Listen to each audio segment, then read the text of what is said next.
Extrait du livre « La présence magique », la suite du livre « Les mystères dévoilés ». Il relate la formidable rencontre en 1930 de M. Guy Ballard Montchasta, États-Unis d'Amérique, avec le maître ascensionné Saint-Germain. Chapitre 2 – Révélation. Nada et Rex chantèrent. Chacun à son tour l'un accompagna l'autre sur l'instrument de musique. Ils formaient le plus merveilleux accompagnement pour la voix, car il y avait une qualité dans sa tonalité qui le faisait ressembler à une chose vivante et qui pénétrait jusqu'au centre de l'existence. À 8 heures précises, nous entrâmes dans la bibliothèque et trouvâmes que Daniel Reborn nous y avait précédés. Il vint tout droit au fait. Aujourd'hui, à 2 heures, commença-t-il, on m'a averti que les hommes ont trouvé un riche filon à la mine du Colorado, et j'ai envoyé Gray pour me devancer. Après-demain, je dois le rejoindre. J'aimerais bien que vous veniez tous avec moi. Nada resterait au camp dans le bungalow, qui est assez confortable, et vous viendriez avec moi dans la mine. J'ai aussi autre chose à vous dire, quelque chose de grave et d'étrange. Ce matin, à 4 heures, j'ai été réveillé par une présence dans ma chambre et, au bout d'un moment, étant complètement réveillé, j'ai pu me rendre compte que c'était notre bien-aimé Saint-Germain. Il a parlé avec moi pendant au moins 2 heures et, entre autres choses, il m'a dit que Gray a attenté à ma vie la nuit dernière. Saint-Germain vit l'intention, et au moment même où Gray allait tirer, il le frappa avec un éclair de force électronique qui le laissa évanoui pour un moment. Le surintendant a été averti que, s'il renouvelait son attentat, on permettrait à une réaction immédiate de suivre son action, ce qui engendrerait sa propre destruction. Je leur parlais alors de ce qui m'était arrivé cette nuit, et comment j'avais été le témoin de toute l'affaire. Reborn en fut profondément ému. Se levant et me tendant la main, il dit « Vous êtes certainement un des nôtres, et j'en suis très profondément reconnaissant. Saint-Germain a dit que vous avez été amené à nous parce qu'on a grand besoin de vous et que, dorénavant, vous agirez en qualité de frère aîné envers Nada et Rex. Il paraît que nous nous sommes connus dans beaucoup de précédentes incorporations. Il m'a dit également qu'aucun de nous n'avait rien à craindre, quel que soit le danger, car nous avons vécu des vies pures et toujours tendues vers de grands idéaux. Ceci, du point de vue des maîtres ascensionnés, semble rendre possible de diriger une puissante force pour la protection de tous. Saint-Germain m'a également instruit sur d'autres choses importantes. Il m'a expliqué ce que devient l'individu lorsqu'il a fait l'ascension. Jésus en a donné l'exemple public, et a cherché à en expliquer la signification à l'humanité, montrant que c'est le but que tout être individuel doit atteindre. Avant longtemps, je dois entrer dans cet état de grande liberté. Notre bien-aimé maître m'a fait clairement comprendre que l'on peut atteindre cette réalisation dans les instants qui précèdent ou qui suivent immédiatement le changement appelé mort, mais que chacun doit l'accomplir du côté physique de la vie. Si le cordon d'argent, qui relie le corps à sa source, a été rompu, il devient impossible d'illuminer et d'élever le corps, et l'aspirant est obligé de se réincorporer encore une fois pour atteindre la liberté finale à partir du côté physique de l'expérience humaine. L'ascension doit être faite en pleine conscience, car cet accomplissement est la complète victoire sur toutes les expériences extérieures par la conscience personnelle. Je vais vous lire ses propres mots, que j'ai notés sous sa direction. Prenant un carnet qui se trouvait sur le bureau, il l'ouvrit et lut. La soi-disant mort n'est qu'une opportunité octroyée pour le repos et le réajustement des facultés de la conscience personnelle. Elle les libère du trouble et de la discorde de la Terre assez longtemps pour recevoir l'influx de lumière et de force, qui rend l'activité du mental extérieur capable d'assumer à nouveau le travail de l'expérience physique. Le but de l'incorporation physique est de préparer, de perfectionner et d'illuminer un corps, pour que son action vibratoire puisse être élevée jusqu'à fusionner avec le corps de la puissante présence Ayam, que nous appelons la présence magique. C'est à elle que se référait Jésus lorsqu'il parlait de la robe sans couture. Dans le corps de pure substance électronique, l'individualité est libre de toute limitation. Par une intense dévotion à la puissante présence Ayam, tout être humain peut libérer son pouvoir jusqu'au point où il peut voir ce corps de substance flamboyante, d'une lumière si intense qu'on ne peut le contempler plus d'une seconde sans être ébloui. Par une telle dévotion, l'être commence à manifester de plus en plus sa propre souveraineté consciente sur toute la manifestation. C'est l'éternel droit de naissance de chaque être humain et la raison pour laquelle il a décidé d'affronter l'expérience de l'incorporation. Lorsque celui qui lutte pour cette liberté est arrivé au point où il peut, par son commandement conscient, libérer instantanément toute la lumière qu'il désire de son corps électronique, alors il peut contrôler toute manifestation, quelle que soit la sphère dans laquelle il choisit de s'exprimer. On n'a qu'à regarder tout autour de soi pour voir ce que la discorde dans la pensée et les sentiments a fait de ces beaux corps, que la nature a prévus pour notre expérience dans le monde physique. Dans l'enfance et la jeunesse, la structure physique est belle, forte et efficiente, mais au fur et à mesure que, à travers les vicissitudes de la vie, on permet aux pensées et aux sentiments discordants de s'exprimer par le moi personnel, le corps devient caduc et le temple tombe en ruine, car la conscience extérieure n'obéit pas à l'unique loi de la vie, amour, harmonie, paix. Appelez cela comme vous voulez, l'éternelle vérité reste que la discorde est synonyme de désintégration et de mort. Quand l'être humain apprendra à appliquer dans sa vie l'unique et éternelle loi d'amour, il se trouvera libéré, par cette obéissance, de la roue des naissances et des renaissances, et ainsi tous les problèmes de l'existence humaine auront disparu. À leur place, viendra la joie de répandre la perfection qui, toujours, découle de l'amour. La vie se manifestera par des créations toujours nouvelles, car elle est le mouvement perpétuel. Jamais elle ne dort ni ne sommeille, mais elle est un courant de joie, d'extase et de perfection toujours croissante, qui se nourrit de soi-même. Cette parfaite activité et cette joie de la vie découlent, pour l'individu, de l'obéissance à la loi d'amour. La mort, dernier ennemi, disparaîtra de la terre, car elle n'est qu'un moyen, pour libérer l'individu d'un véhicule qui n'a plus rien de valable à offrir comme moyen de manifestation de la perfection de la vie.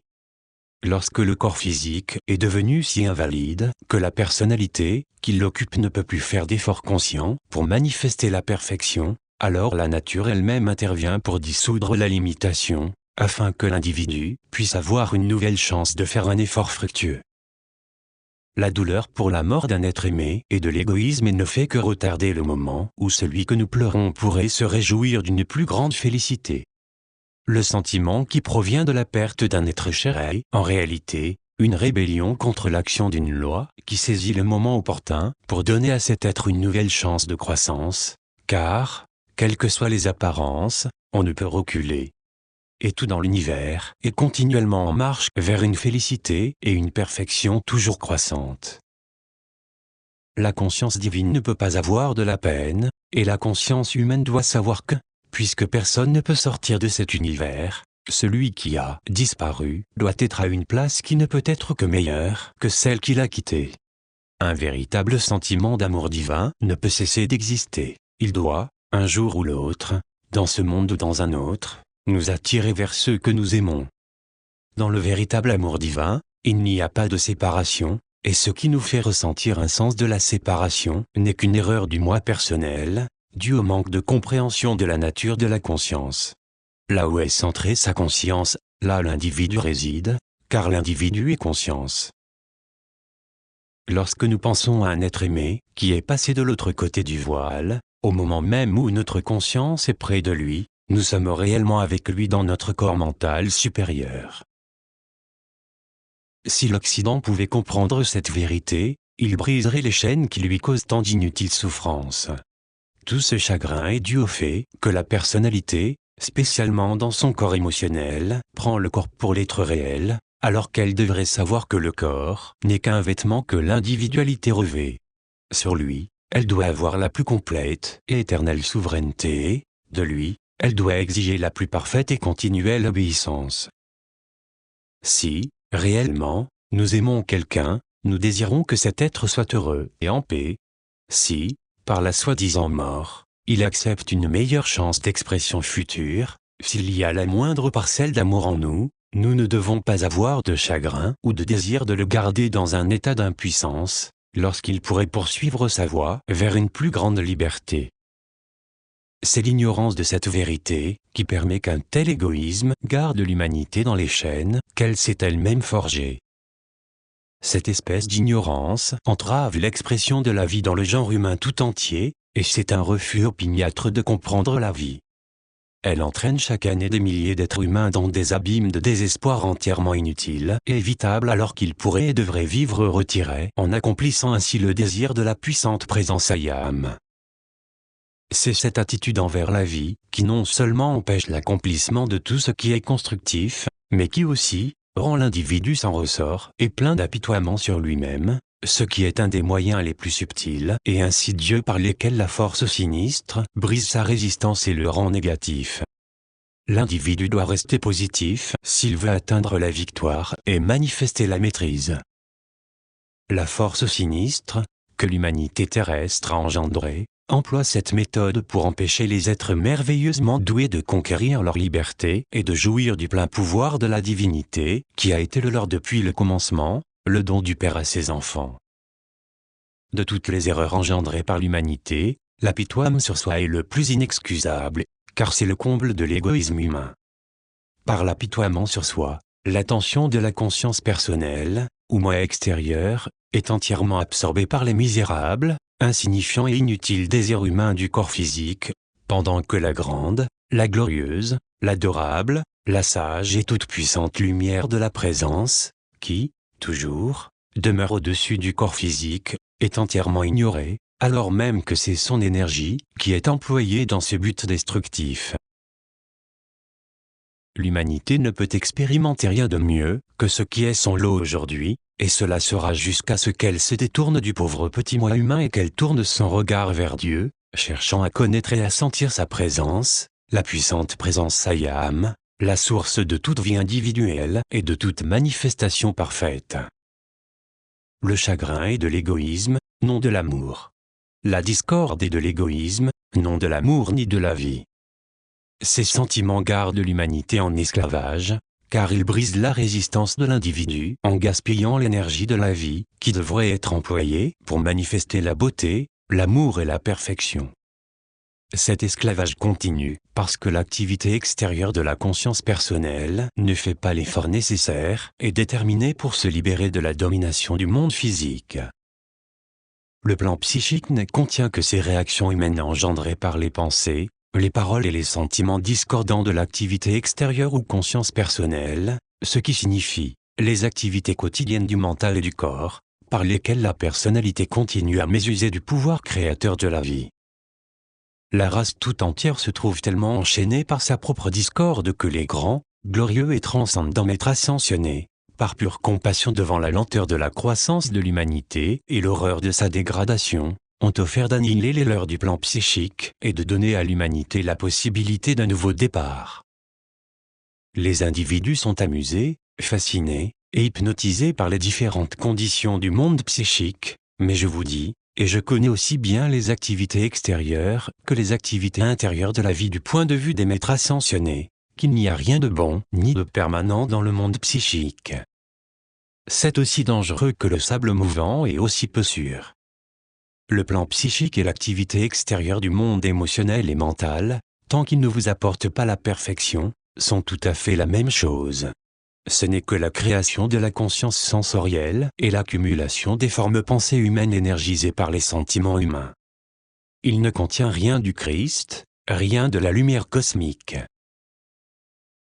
Le désir et la fascination des phénomènes psychiques sont des sentiments très subtils, qui empêchent l'attention de la personnalité de se tourner vers la reconnaissance, l'adoration constante, la communion continuelle et l'acceptation permanente de la puissante présence Ayam individualisée. Par l'attention tournée vers les activités du plan psychique, le moi personnel est vidé de l'énergie et du pouvoir nécessaires pour atteindre la source divine et y prendre son ancrage permanent. Je vous dis une vérité éternelle lorsque je vous répète que rien du Christ ne vient du domaine psychique, malgré toute apparence, même évidente, du contraire, car le monde psychique, où l'activité extérieure du mental, change continuellement ses qualités, tandis que le Christ, qui est la lumière éternelle, est la qualité impérissable, unique, suprême et sans changement de la perfection toujours croissante. c'est à cause de la fascination du plan psychique et de l'attention que l'humanité lui prête que les êtres humains sont aujourd'hui comme des enfants qui ont besoin de secours et de la sagesse des maîtres ascensionnés pour les élever à nouveau vers la compréhension de la lumière, qui est le seul moyen de libérer l'humanité des ténèbres du chaos où la Terre se trouve à présent plongée. Des sauveurs sont venus à intervalles réguliers dans les siècles passés pour apporter ce secours sur la Terre, depuis la fin du Second Âge d'Or. Après cette période, l'humanité a été fascinée par le monde de la forme et la création des choses matérielles. L'attention individuelle fut tournée la plupart du temps vers les activités extérieures, et la reconnaissance consciente de son propre soi divin fut oubliée. Par suite, la puissante présence Sayam, qui réside dans le corps électronique, fut complètement ignorée. Et ceci fit qu'elle ne put manifester qu'une partie de son plan de vie. Reborn se tourna vers moi et dit « Saint-Germain demande que vous, mon frère, quand vous serez à la mine, vous surveillez vos impressions et vos sentiments de très près, car c'est le moment ou jamais pour qu'un travail d'un genre particulier soit fait là-bas. Il souhaite utiliser une certaine activité cosmique qui va se manifester sous peu, pour des raisons qu'il ne m'a pas communiquées. Il a dit qu'il reviendra bientôt pour parler avec nous tous. Ensuite il tâchera de nous donner de plus amples explications sur la caverne des symboles que vous avez visitée récemment, et à laquelle nous irons tous avec lui lors de sa prochaine visite. Gray quittera le monde physique d'ici peu par une cause naturelle, et je ne dois pas lui laisser soupçonner que je sais quelque chose sur son attentat à ma vie. Les contes des 1001 nuits ne sont pas plus étranges que les merveilleuses aventures qui nous arrivaient et les vérités qui nous étaient enseignées. On aurait cru que nous étions entrés dans un autre monde où l'activité mentale se manifestait immédiatement dans une forme physique. Saint-Germain nous avait montré de la façon la plus évidente qu'il connaissait chaque incident et chaque activité de nos vies, quand il le voulait, et qu'il pouvait même lire nos pensées les plus intimes et nos intentions les plus secrètes. J'en ai éprouvé une exaltation et une félicité indicibles. Nada et Rex eurent d'abord tendance à s'attrister lorsqu'ils se rendirent compte que la séparation d'avec leur père allait avoir bientôt lieu, mais j'ai été sûr que, le moment venu, ils seraient soutenus par l'unique et puissante présence Sayam. Je leur demandai, en sortant de la bibliothèque, s'ils voulaient chanter une chanson ou deux pour leur nouveau frère, et ils acceptèrent en riant. Ils chantèrent « Éternelle lumière d'amour » que Nada avait composé sur un poème de Rex. La mélodie et le pouvoir de ce chant semblaient plonger au fond de notre conscience et l'élever vers la puissante présence Sayam, le grand créateur de toutes choses. Quand ils eurent fini de chanter, je passai mes bras autour des épaules de mes jeunes amis, les ramenai vers leur père, et nous formâmes un cercle autour de lui. « Bien-aimé frère, lui dis-je, nous vous entourons de notre amour. Puisse notre chemin être celui du bonheur suprême, par le pouvoir irradiant de l'amour divin en nous. » Je leur dis à quel point je me sentais incapable d'exprimer ma joie et ma gratitude pour leur amour, leur amitié et leur hospitalité. « Mon frère, répliqua Reborn, c'est moi qui désire exprimer ma gratitude à Saint-Germain et à vous, pour votre amitié, et pour le privilège de vous avoir comme compagnon pour mes enfants, lorsque mon service m'appellera ailleurs. Réjouissons-nous du bonheur que nous pouvons nous donner les uns aux autres. Et maintenant, je pense que nous ferions bien de prendre tout le repos possible, cette nuit et demain, car nous devons partir de très bonne heure, après demain matin, pour la mine du Colorado. Le matin suivant, au petit déjeuner, après une excellente nuit de repos, Daniel Reborn nous accueillit en nous annonçant qu'il avait trouvé un message de Saint-Germain sur la table, à son réveil, nous demandant de le rencontrer tous les quatre, le soir même, à 8 heures, dans la chambre de la tour. Inutile de dire que cette communication nous intéressa tout de suite au plus haut point, et que nous étions tous joyeux à la pensée de cette rencontre. Le soir, à 8h moins 20, Daniel Reborn déclara qu'il était temps de nous rendre à notre rendez-vous. Lorsque nous arrivâmes à la porte, il s'arrêta devant elle, quelques instants, comme en méditation, la porte s'ouvrit doucement sans que personne ne l'eût touchée, et nous entrâmes. L'ameublement de la pièce, richement tapissé, était simplement beau. Au centre d'un somptueux tapis bleu avaient été tissés les symboles sacrés et secrets de la vie, sur lesquels notre bien-aimé Saint-Germain produisit la flamme de vie et la flamme consumante. Les murs étaient recouverts d'une tapisserie blanche étincelante, qui ressemblait à de la soie givrée. Les chaises différaient de tout modèle connu. Elles étaient faites en une espèce de métal blanc ressemblant à de l'argent givré, et étaient recouvertes d'un velours de soie du même bleu somptueux que le tapis. Leur forme était si parfaitement étudiée que le corps de la personne assise devait se trouver à l'aise et dans un équilibre parfait. Il y avait une chaise à chacun des 4 coins cardinaux, qui formaient un carré dans la pièce circulaire. Les 2 fenêtres et la porte se fermaient de l'intérieur. Lorsque tout le monde fut prêt, Reborn nous demanda de fermer les yeux et de rester parfaitement calme et silencieux jusqu'à ce que Saint-Germain apparaisse et nous parle. Après quelques instants de recueillement, nous entendîmes une voix chaude et profonde nous dire « Bien-aimé étudiant, je vous salue ». J'ouvris les yeux et me trouvai en face de la merveilleuse et bénie présence de notre bien-aimé maître. Il se tenait debout au milieu de la pièce, grand, 1,85 m, mince, élancé, royal et bien réel.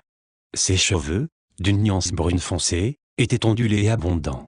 Ses traits manifestaient la beauté et la jeunesse éternelle, et de lui émanait une majesté et un pouvoir impossible à décrire. Ses yeux, du plus profond violet que l'on puisse imaginer, exprimaient l'amour et la maîtrise et déversaient sur le monde la sagesse des âges. Il traversa la pièce en se dirigeant vers l'endroit où Nada était assise, s'inclina et toucha son front avec le pouce de la main droite, les doigts étendus sur le sommet de la tête. Il fit la même chose pour Rex, moi-même et Daniel Reborn. C'est de cette façon qu'un maître ascensionné donne une radiation qui, seule, peut produire certains effets particuliers sur l'individu. C'est un secours sans pareil, car cela clarifie l'intellect en libérant les plus hautes activités des corps subtils de l'étudiant, pendant qu'il est dans l'aura du maître. Chers étudiants, dit-il, je suis venu ce soir pour vous expliquer certaines lois qui vous permettront de manifester votre souveraineté sur les limitations humaines. Lorsque vous connaîtrez et comprendrez entièrement le principe de vie qui est en vous, alors vous saurez sentir véritablement qu'il est toute sagesse et toute puissance.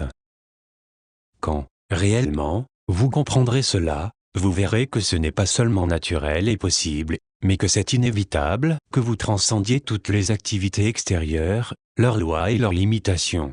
Celles-ci ont leur origine dans l'ignorance et se manifestent dans les activités extérieures parce que l'intellect n'agit pas sous l'illumination venant de la lumière du cœur. La discorde et les limitations sont imposées sur les activités du monde par l'homme, et par l'homme seul, car un Créateur suprême, qui est toute sagesse, toute puissance et toute protection, ne crée pas, ne peut pas créer la discorde et les limitations. Le concept selon lequel il est possible, pour la perfection suprême de créer l'imperfection, ou quoi que ce soit de dissemblable à elle-même, est absurde, maléfique et tout à fait contraire à la vérité. Le Créateur suprême donne à l'être individualisé, qui jouit du libre arbitre, la prérogative d'user des mêmes attributs divins que ceux avec lesquels il peut faire œuvre créatrice au point de vue particulier de l'univers où il est placé. L'individu est doué de la capacité de se forger des opinions par l'emploi de l'intellect seul. Celles-ci ne sont que le résultat d'informations fragmentaires, car l'individu ne fait usage que d'une partie des pouvoirs créateurs dont il est pourvu. Des conclusions tirées d'une information partielle et incomplète ne peuvent donner des résultats satisfaisants. Le libre arbitre est nécessaire à l'être individualisé, car sans cela il ne peut être un créateur. S'il choisit de faire son expérience avec une partie au lieu de la faire avec la totalité de ses facultés, personne ne peut l'empêcher d'en affronter les résultats. Sa roue de manifestation ne peut être, et n'est pas complète, jusqu'à ce qu'il reconnaisse sa puissante présence Sayam, car c'est la seule source qui connaît tout ce qui est nécessaire pour réaliser les archétypes de manifestation qui constituent sa perfection individuelle. Tous les archétypes de perfection sont enclos dans l'omniscience, l'insondable, l'incommensurable et éblouissante intelligence de la puissante présence Sayam, et ne peuvent se manifester dans le monde physique humain que lorsque l'activité extérieure du mental, qui est la conscience intellectuelle, est illuminée par le rayon de lumière dorée du cœur. Ce rayon provient toujours et seulement du corps électronique de l'être individualisé. C'est la présence magique, Ayam je suis. Cette puissante présence Sayam des êtres humains ne connaît pas, et ne peut jamais créer le dédale de confusion, le chaos et la destruction qui existent dans le monde extérieur de l'humanité, pas plus que le soleil ne crée un nuage. C'est le droit de naissance et le privilège de chaque individu d'exprimer la plénitude de cette glorieuse présence intérieure et son pouvoir de perfection. Mais si le moi personnel ne peut pas appeler, par son corps mental supérieur, le pouvoir de la présence en action, à chaque instant dans les activités extérieures, alors toute expérience extérieure reste entièrement dans le champ d'action toujours changeant et l'amas résiduel des pensées et sentiments des autres êtres humains qui l'entourent. La présence du puissant Ayam réside dans le corps électronique de chaque être individualisé, de 4 à 5 mètres au-dessus du corps physique, et est occupée uniquement à créer, à répandre et à déverser toujours sa perfection. Elle vit dans son propre royaume, créant à des niveaux cosmiques. C'est seulement dans l'activité extérieure de la personnalité humaine, qui n'est qu'une part fragmentaire de chaque individualité, que peut être engendrer et expérimenter l'imperfection. C'est à travers le corps mental supérieur qu'agit l'intelligence sélective et discriminative. Dans ce corps, l'intelligence individualisée peut regarder la discorde de création humaine et observer les conditions par lesquelles la personnalité est entourée, mais elle ne les admet pas dans sa conscience ni dans son monde. Elle voit ce qui est nécessaire pour produire la perfection dans l'expérience physique et peut atteindre le corps électronique, la puissante présence Ayam individualisée, et en tirer ce qui produit la perfection dans l'activité extérieure. En transcendant toutes les lois terrestres, nous ne faisons que proclamer notre autorité divine d'enfant de Dieu, ayant le droit de vivre et d'agir en parfait accord avec la puissante présence Ayam dans l'homme et dans l'univers. Cette présence est la perfection éternelle et immuable, et cependant toujours en expansion croissante à travers l'individu. Comme vous voyez, je viens à vous dans une chambre fermée avec de solides murs de pierre. Ces murs impénétrables ne sont pourtant pas des barrières pour la puissante présence Ayam, pas plus qu'ils ne le seraient pour un courant électrique. Cette présence est le grand maître intérieur, le soi divin de chaque individu. Lorsque l'être humain reconnaît, accepte, comprend et sent cette puissante présence Ayam, ses pouvoirs illimités sont mis à sa disposition. Cette maison, et tout spécialement cette chambre, ont été dédiées au maître ascensionné de sagesse, d'amour et de lumière lors de la construction de cette tour, et demeureront le foyer de concentration de leurs activités aussi longtemps qu'ils désireront s'en servir. Lorsque la coquille créée par la discorde humaine du moi personnel est dissoute, non par le changement appelé mort, mais par l'élévation consciente de l'illumination du corps et de ses activités, par la lumière de la puissante présence Ayam, alors son pouvoir est déversé dans le monde extérieur par l'individu, et il manifeste la complète maîtrise et la souveraineté qui lui ont été données au commencement par le Père. Chaque être humain peut déverser par sa conscience le pouvoir illimité de la puissante présence Ayam. Lorsque l'individu discipline ses facultés extérieures et les rend obéissantes à son commandement conscient de perfection, il est alors à même de laisser ce pouvoir inouï passer à travers lui sans obstruction et d'en faire un usage constructif. Ce tout-puissant pouvoir que j'emploie est aussi dans chacun de vous. Vous pouvez l'employer comme moi lorsque vous reconnaissez, acceptez et admettez sans défaillance que la puissante présence Ayam est toujours en action, car c'est la Christ cosmique, et la seule conscience dans l'univers qui puisse dire « Ayam, je suis ». La flamme puissante de Dieu est la seule activité de la vie dans toute la manifestation, qui puisse reconnaître sa propre individualisation, faire usage du Verbe créateur, et le projeter dans l'univers, pour produire la manifestation. Seul, le Fils de Dieu, c'est-à-dire l'individu doué du libre arbitre, peut décréter comme Dieu décrète, et dire « Ayam, je suis ». Toute qualité qui suit cette affirmation devient manifeste dans le monde de la substance et, par suite, prend une forme. En prononçant « Ayam, je suis », l'individu emploie le verbe créateur de la divinité, proclamant la création dans le point de l'univers où ce son vibre. L'action vibratoire de ce mot « Ayam », en parole comme en pensée, est la décharge du pouvoir de création, et toute qualité qui suit cette affirmation est instantanément imposée sur la substance électronique dans les éthers. Celle-ci étant la seule substance énergie qui existe, et sa nature étant d'être qualifiée, elle doit manifester les desseins exprimés par les décrets et les affirmations. Si les affirmations sont toujours émises en vue de manifester la perfection, alors les expériences dans la sphère d'action de l'individu expriment la plénitude du plan divin de la vie.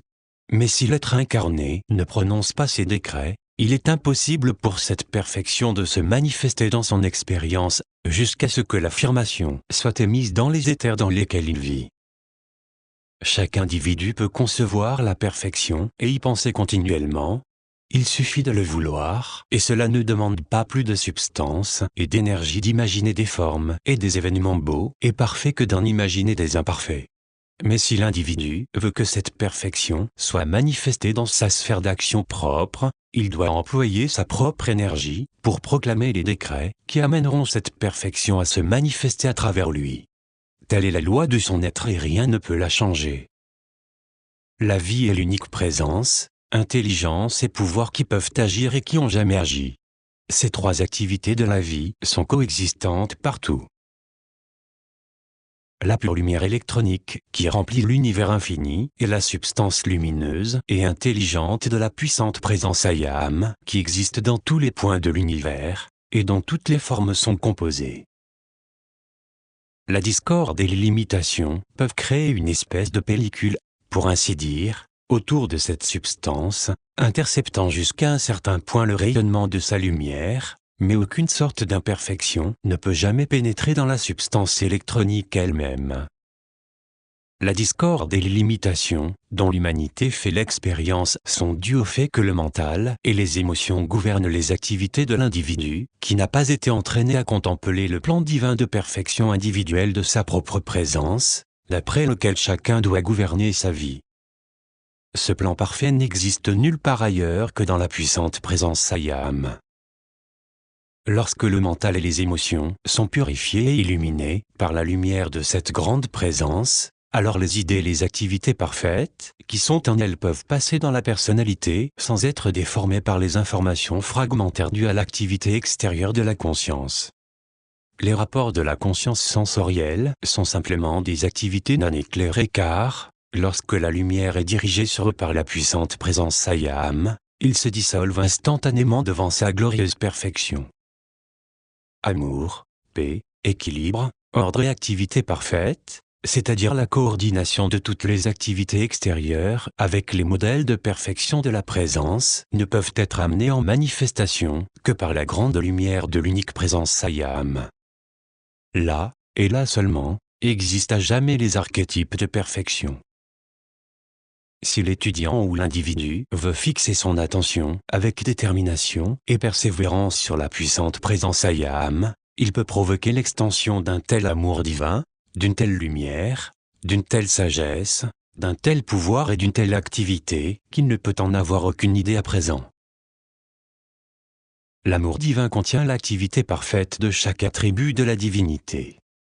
Lorsque l'individu entre sur le sentier de la maîtrise consciente, il doit pleinement comprendre et réaliser que, dorénavant, il est obligé d'accomplir chaque chose qu'il entreprend par le pouvoir de l'amour divin de sa propre présence Ayam. Il doit savoir, sans possibilité d'erreur, et se souvenir continuellement que l'amour divin contient en lui la complète sagesse et le pouvoir tout-puissant de la puissante présence Ayam. Lorsqu'un être engendre assez d'amour divin et le déverse dans tout ce qu'il accomplit, il peut commander tout ce qu'il veut au nom de sa puissante présence Ayam, et tout ce qu'il décrète se manifeste dans sa sphère d'action. Il peut aller parmi les bêtes sauvages de la jungle sans qu'aucun mal ne puisse lui arriver. L'amour divin, consciemment engendré par l'individu, est une armure de protection invisible, invincible et invulnérable contre tout ce qui peut causer du mal, de la discorde, de la perturbation. Seulement assez d'amour divin peut amener la perfection à se manifester dans l'univers. Par conséquent, aimez votre propre puissante présence, Ayam je suis intensément, et rien d'autre ne peut pénétrer votre être ou votre sphère d'action.